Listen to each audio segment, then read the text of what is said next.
November 11 నాడు election జరుగుతున్నాయి కదా.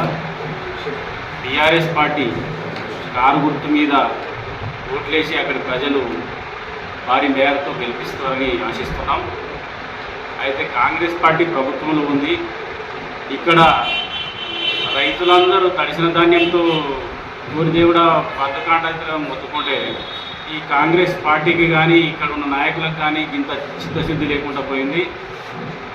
మరి రేపు అక్కడ జూబ్లీహిల్స్లో మేము పోతుంటే ఏమంటున్నారంటే కేసీఆరే కావాలి మళ్ళీ మాకు అని చెప్పేసి మాకు బాగా మద్దతు తెలపడం జరుగుతుంది.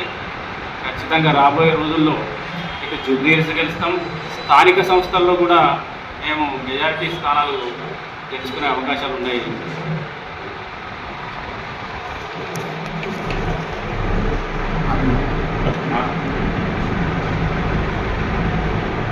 ఈరోజు